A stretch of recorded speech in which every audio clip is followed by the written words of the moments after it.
大家好，歡迎收睇香港星聞。2016年，蔡少芬夫婦喺接受媒體採訪嘅時候，突然被不懷好意嘅記者問：你有留意劉鑾雄先生會再結婚嗎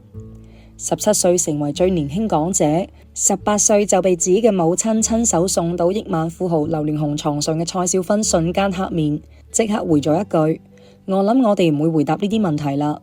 就匆匆離場。隔籬嘅丈夫張晉都一度十分尷尬，半輩子喺度替母還債，18歲就被富豪包養嘅蔡少芬堪稱最慘港姐。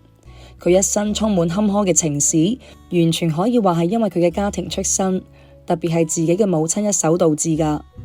蔡少芬5歲嗰年就攞到《灰姑娘》嘅劇本，公交車司機嘅父親蔡明基實在忍受唔到嗜賭成性嘅母親黃素梅，選擇離婚出走，留低咗年幼嘅蔡少芬同埋哥哥跟住母親相依為命。父親嘅離開並冇喚醒嗜賭成性嘅母親，反而因為一個人要撫養2個細路生活，經濟壓力太大，執迷不悟嘅蔡母更加沉迷於賭博，成日流連於賭場，企圖靠賭博嚟養家糊口。然而佢嘅賭技實在太爛啦，越賭越輸，越輸越賭，唔單止冇贏到生活費，反而爭咗周身債，經常俾人上門追債。此後電視劇裏面嘅情節就經常喺蔡少芬嘅生活中上演，眼睇住債台高築，無力償還，每次為咗躲避上門追債嘅債主，母親熟練咁將床單鋪喺地下度，迅速裝上各種日用品，包埋佢孭喺身度，拉埋蔡少芬兄妹，開始上演狼狽不堪嘅逃亡大戰。呢種被追債人上門追債、謾罵、打雜、疲於奔命嘅日子，一直伴隨住蔡少芬嘅成個青春期。呢一種東躲西藏嘅狼狽日子，終於捱到咗1988年。啱滿15歲嘅蔡少芬，並冇因為貧困嘅家庭而黯淡失色，反而出落得亭亭玉立。173公分嘅身高，筆直嘅大長腿同埋白色嘅皮膚，美艷絕倫。蔡母睇在眼裏，喜在心內，覺得自己翻身嘅機會到啦，於是將算盤打咗喺自己個女身上。原來80年代嘅香港選美盛行，每日上演住舊巢共事鹹泥宴、飛上枝頭變鳳凰嘅戲碼。無論係走上演藝圈定係被富豪睇中，都從此翻身把歌唱啦。為咗等佢賺錢幫自己還賭債，蔡母嘅麻雀變鳳凰計劃好快就安排上啦。母親話俾15歲嘅蔡少芬聽，如果去參加 TVB 舉辦嘅超級模特大賽，任何家務都可以唔做。成日疲於奔波，自亂嘅膊頭幾乎被繁重嘅家務壓到喘唔過氣嘅蔡少芬，一聽唔使做家務，自然十分高興，欣然前往。但係毫無經驗嘅蔡少芬被淘汰出局啦，冇獲得任何名次。麻雀未能飛上枝頭變鳳凰，蔡少芬被打回原形。眼睇住自己精心策劃嘅養成計劃落空，蔡母心有不甘，再加上債主嘅催債，蔡母急在心頭，忙住繼續諗計。3年之後，蔡母終於等到一個千載難逢嘅機會。1991年，蔡母從賭場返屋企，又叫17歲嘅蔡少芬報名參加咗香港小姐競選。此時嘅蔡少芬明貌皓齒、俏麗多姿、白色幼嫩，形潤豐滿，好似啱啱熟透嘅桃一般，企喺台上吸引咗無數眼光。但因為被爆出中學冇畢業、學歷太低嘅黑料，最終獲得咗港姐季軍，並簽約 TVB， 被媒體稱為最年輕嘅港姐。灰姑娘終於如蔡母所願，變成咗公主。蔡少芬以為從此就會擺脫之前嘅狼狽日子，前面係一條康莊大道。但佢冇諗過前面嘅深淵更大，而係自己嘅母親親手將自己推落去㗎。蔡少芬好快就迎嚟咗自己第一部戲《極度空靈》，同陶大宇、羅嘉良一齊參演。雖然開始拍電影啦，唔單止唔使做家務，仲有豐厚嘅報酬，但係啲錢仲未袋穩，就被媽媽攞咗去，輸咗喺賭場。蔡母眼睇住屋企有咗搖錢樹，更加變本加厲咁沉迷於賭場，肆無忌憚咁到處借貴利。好快，蔡少芬嘅片酬、廣告費、合約金全部被母親輸晒喺賭台上啦。眼見債務卻越堆越高，無力償還嘅蔡母，於是心生一計，又一次打起咗個女嘅主意。既然個女已經係明星啦，就滿足咗接觸富豪嘅條件。1992年，喺蔡母嘅安排下，懵懵懂懂嘅18歲蔡少芬被送入咗身價幾十億嘅富豪劉鑾雄嘅射程。嗰一年，劉鑾雄啱啱41歲，腎仲未玩壞，身體仲尚在巔峰。面對一批批新鮮出爐、汁多肉美嘅港姐，劉鑾雄忙到不亦樂乎。早喺3年前，劉鑾雄就收納咗一個港姐冠軍進入自己後宮團。喺蔡少芬參加人生第一場選美比賽嗰年，同年廣告無敵嘅18歲李嘉欣摘得咗香港小姐嘅桂冠。第二年，有毛有翼嘅李美人果斷飛咗曾經為自己寫咗100幾封情書，並以評委身份親手將自己送上香港小姐冠軍寶座嘅倪震，劉鑾雄就趁機將烈焰嘅槍口瞄準咗李美人。劉鑾雄烈焰非常有一手，既有富豪一擲千金嘅豪爽，又有青春期後生仔追女仔嘅執着同埋浪漫。除咗送數唔清嘅豪宅、豪車、手袋之外，仲喺情人節買低報紙頭版，高調向李美人示愛。李美人大廈停電，劉鑾雄就爬咗20幾層樓梯，將熱辣辣嘅麻蓉包送到美人嘴邊。面對送上懷抱、小荷才露尖尖角、從未有過清潔戀愛經歷嘅18歲小羔羊，大佬自然係高興到合唔埋嘴，欣然笑納。冇幾耐，劉鑾雄豪擲8萬巨資喺香港麗晶酒店大擺宴席，為蔡少芬過18歲生日，全港矚目。涉世未深，仲未體驗過清潔戀愛嘅蔡少芬，就咁樣直接接收咗大佬嘅豪邁。嗰一年，蔡少芬都實現咗好多女生夢寐以求嘅公主夢。自此，蔡少芬進入咗大佬嘅後宮坐騎團，成為後宮團之一。當然，蔡少芬嘅情敵唔止李嘉欣一個，女星狙擊手劉鑾雄冇可能會為咗一棵樹而放棄成個森林。就如俗套嘅宮廷劇一樣，後宮團中成日上演爭風呷醋、明爭暗鬥嘅戲碼。作為劉鑾雄眾多後宮團中嘅一員，蔡少芬都不可避免咁捲入後宮爭鬥。1991年，李嘉欣拍攝《笑傲江湖之東方不敗》嘅時候，劉鑾雄去探班，被劇組嘅另外一位大美女關之琳所吸引，摩擦出咗火花。隨後大佬陪住關之琳去新加坡度過咗一趟難忘嘅旅行，跟住又係粗暴有力嘅追擊方式，送手袋、送豪車、豪房，迅速將其拿下，納入到自己嘅後宮團。大佬唔單止有錢浪漫，仲身體好、技術好，識玩各種花臣嘢。坊間傳聞大佬一次心血來潮，送咗俾大美女關之琳2粒總共價值2000萬嘅高爾夫球，導致關大美女連夜去醫院取出，將大美女關之琳推向咗輿論頭條。被探班嘅仲有同劇組嘅藍鳳凰袁潔瑩，依然抵擋唔住大佬豪車同埋豪宅嘅瘋狂追擊，同樣成為咗大佬嘅胯下玩物。仲有因拍戲同埋蔡少芬成為閨蜜嘅洪欣，都同樣逃脫唔到大佬嘅追擊槍口，成為咗劉鑾雄旗下嘅中華娛樂置業公司嘅一名藝人，正式納入後宮團。外面彩旗飄飄嘅劉鑾雄，屋企仲有一位正房寶詠琴。後宮之一嘅最美港姐李美人對呢位正房態度非常囂張，經常直接打電話對其進行挑釁，甚至爆粗口。坊間傳聞為咗逼宮上位，李美人3更半夜打電話挑釁正室寶詠琴，仲出言不遜進行辱罵。為咗滅一滅李大美人嘅囂張氣焰，寶詠琴就故意拉攏態度更為乖巧嘅蔡少芬，作為滅李嘉欣威風嘅一隻棋子。寶詠琴開始對蔡少芬嘅細心栽培，對佢好關照，唔單止請人專門教佢英文同埋社交禮儀，仲允許佢代替自己同劉鑾雄出席重要場合。乖巧嘅蔡少芬喺大佬嘅寵愛同埋正室嘅栽培下，成為咗後宮團中收到大佬房產最多嘅一位。多年後，蔡少芬能夠將宮廷劇《甄嬛傳》中嘅惡毒皇后演繹得咁深入人心，得心應手，可能係得以作為大佬嘅後宮團嘅呢一段經歷嘅歷練。喺宮鬥嘅同時，蔡少芬嘅事業都更上一層樓。雖然冇學過專業嘅表演，但係貧苦嘅家庭出身，佢非常努力，並唔想只係做富豪嘅籠中金絲雀。8年之間，蔡少芬一股腦出演咗18部電視劇以及18部電影，不斷磨練自己嘅演技，一步步從花瓶走向視后。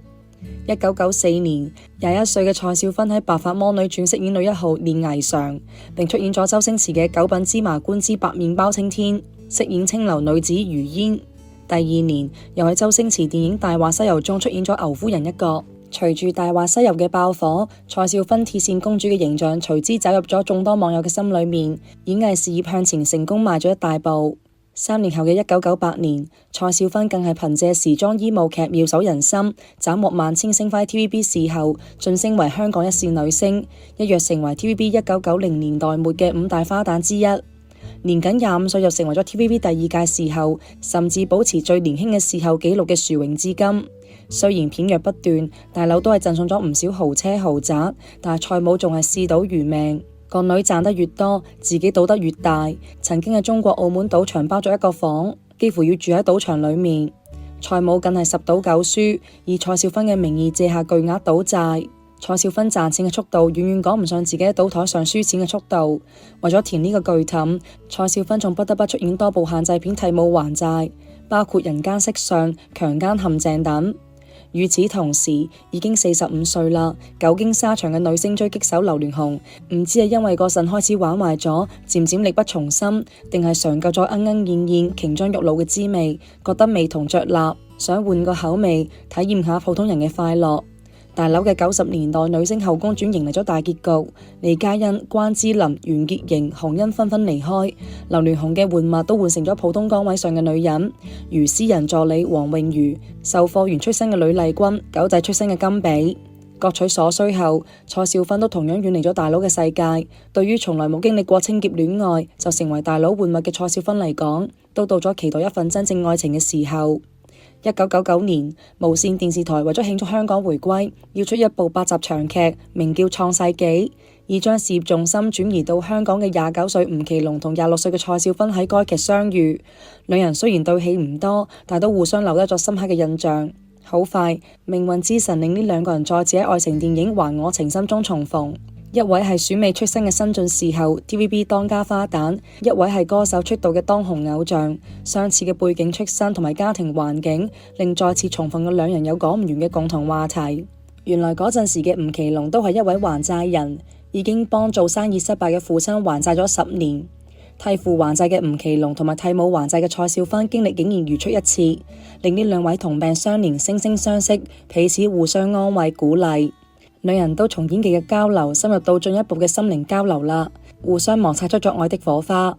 仲未嘗過清潔愛情滋味，就成為大佬玩物嘅蔡少芬對呢段來之不易嘅戀情非常珍惜，小心翼翼咁維護住。就當蔡少芬享受住愛妻嘅甜蜜，事業感情雙豐收嘅時候，佢嘅媽媽再次同佢挖咗個巨凼。2000年5月嘅某一晚，蔡少芬拖住疲憊嘅身體落班返屋企，仲未入門，門口嘅一幕被驚呆咗。屋企嘅門上、牆上到處被蔡母嘅債主噴上咗欠債還錢嘅油漆。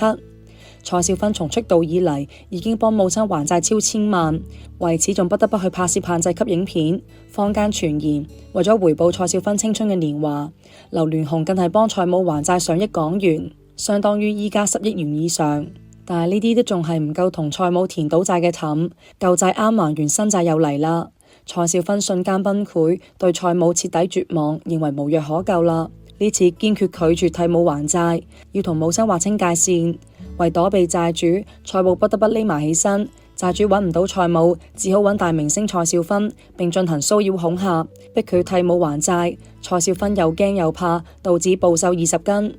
被逼到實在冇辦法，喺公司嘅協助下，蔡少芬選擇召開記者發佈會，公開宣布同蔡母斷絕母女關係，母親嘅債務同自己無關。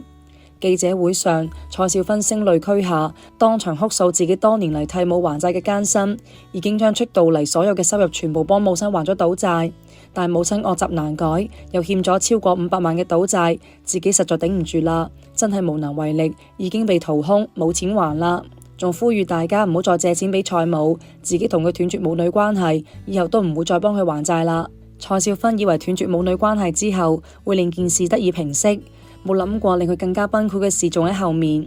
2個月之後，蔡少芬嘅阿姨同樣召開記者會，要同蔡母討回公道，更係痛斥蔡少芬無情不孝，逼到自己嘅母親差啲自殺，依家境況凄慘。唔單止咁，阿姨更係向記者爆猛料蔡少芬同劉鑾雄嘅不堪舊事，否認蔡少芬曾經呃過劉生感情，更指劉鑾雄的確曾經俾蔡少芬1000萬，仲話1分都冇講多，劉生冇講大話。